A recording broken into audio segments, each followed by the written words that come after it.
Baliwag, Bulacan ang unang munisipyo na nilikha sa panahon ng Amerikano.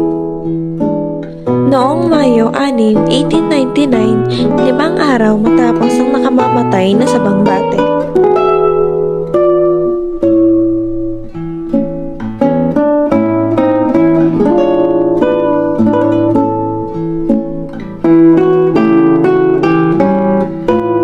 Munisipalidad ng Baliwag ay isa sa mga unang klaseng munisipalidad sa lalawigan ng Bulacan.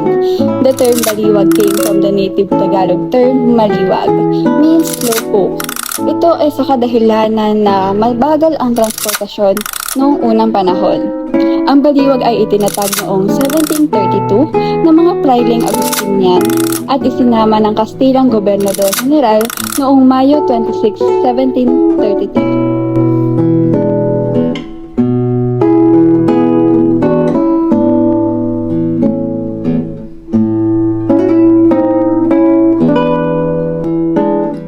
Museo ng Munisipal ng Baliwag ay isa sa pamanang kultural ng bayan. Ito ay ang Spanish Colonial Heritage na kung saan itinayo noong 1800. Kasaysayang gusaling ito ay dating tirahan ng pamilya ni Dr. Joaquin Gonzales na unang ginawa bilang bahay pamahalaan o munisipyong bayang Baliwag noong unang dekada panahon ng Amerikano.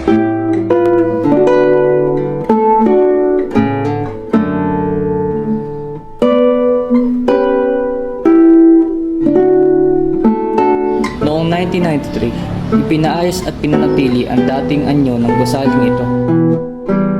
Nang dahil sa pagsisikap na ginampanan ng dating alkalde Caroline Trinidad at sa malaking ambag naman na ginampanan ng kinakatawang Pedro Pancho.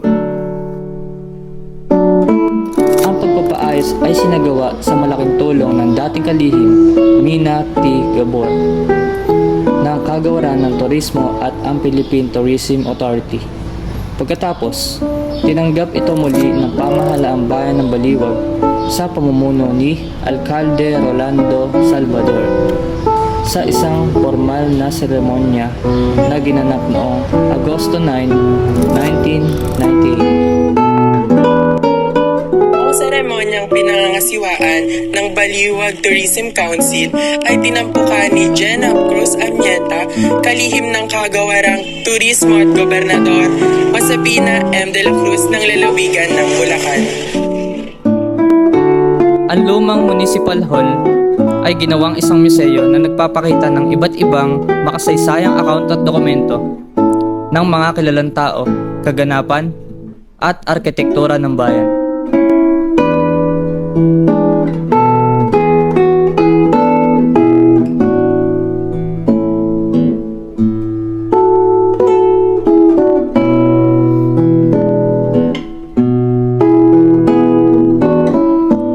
Komposisyon at arkitektura ng bahay ay nagsisiwalat sa mga makatotohanang kwento na naganap mula 170 years tataw.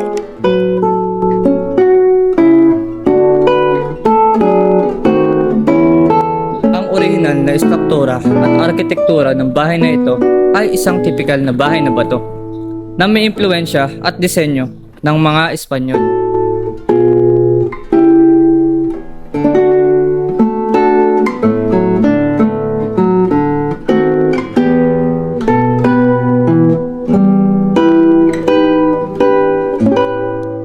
Sa kasaysayan ng Pilipinas taong 1521 to 1898, Roman Katolisismo sa Pilipinas, ang Baliwag ay may 30 mga curates.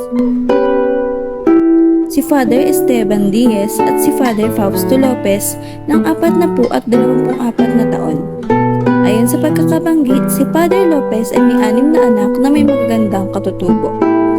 Mariquita Amparo, Soledad Rita, Carmen, Dr. Joaquin Gonzales, isang politiko, Francisco, at ang dating assemblyman na si Ricardo Lopez Gonzales, Legislative District ng Bulacan, 5th Legislature ng Pilipinas.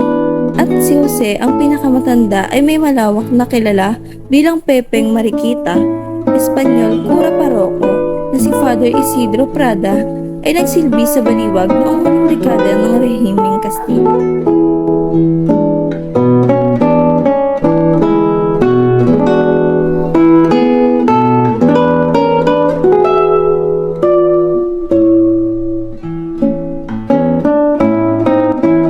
Silbing munisipyo ang lumang bahay na ito sa loob ng mahigit na 65 taon.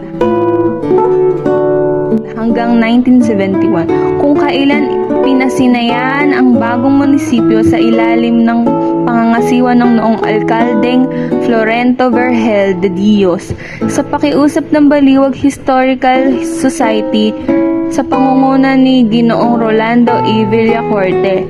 Ang lumang bahay ay inukol bilang aklatan o museo. Ang pamilya ni Mariquita ang may-ari ng pinakamalaking bahay sa Baliwag na may malaking block. Ang kanyang anak na si Dr. Joaquin Gonzales ay nagsanay ng gamot. Sa kanyang mahusay na propesyon, ginamot niya ang mga pasyente sa kanyang klinika na matatagpuan sa loob ng kanilang malaking ancestral na mansyon sa buong lumang municipal building na dumadaan sa National Highway.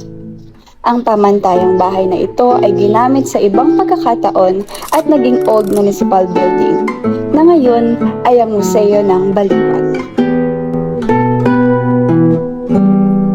Ang Museo ng Baliwag ay matatagpuan sa Town Proper Old Municipal Building, Cagayan Valley Road, Poblasyon Baliwag, Bulacan, sa Republika ng Pilipinas.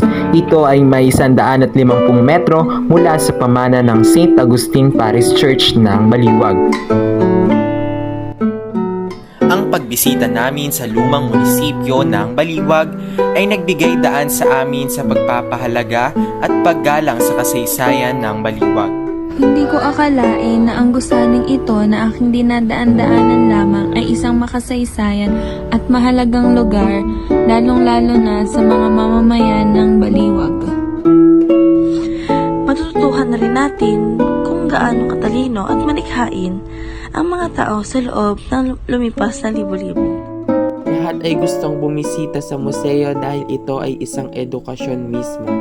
Maraming tao ang nagmumula sa ibang lugar upang pag-aralan ang mga nakaraang kasaysayan ng nakaraan. Marami akong natutunang iba't ibang bagay na kahit dumaan man ng ilang henerasyon ay hindi mawala ang ating tradisyon bilang mga Pilipino. Kaya matuto tayong pahalagahan at pagyamanin ang ating kultura. Dahil darating din ang panahon na sa larawan na lamang natin makikita ang mga nawalang alaala. Sa ating paglalakbay, madami tayong aral na natutunan. Nakita natin ang kagandahan ng ating kasaysayan. Ito ay isang paalala na panatilihin at pahalagahan natin ang alaala ng nakaraan.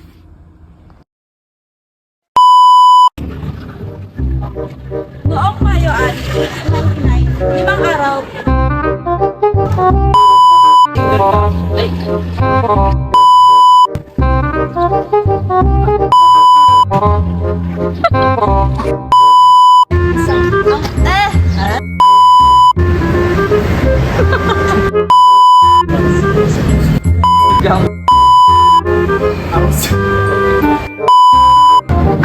Ang museo,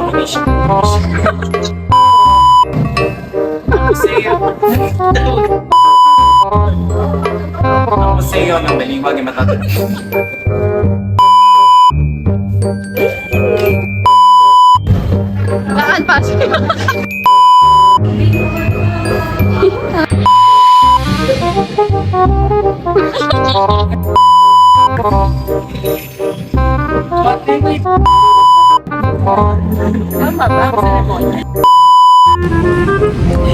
So yun guys, no? Ako nga pala si Basti. Tamad ako pero may pangarap. Kaya tara, wag niyo ako samahan niyo ako.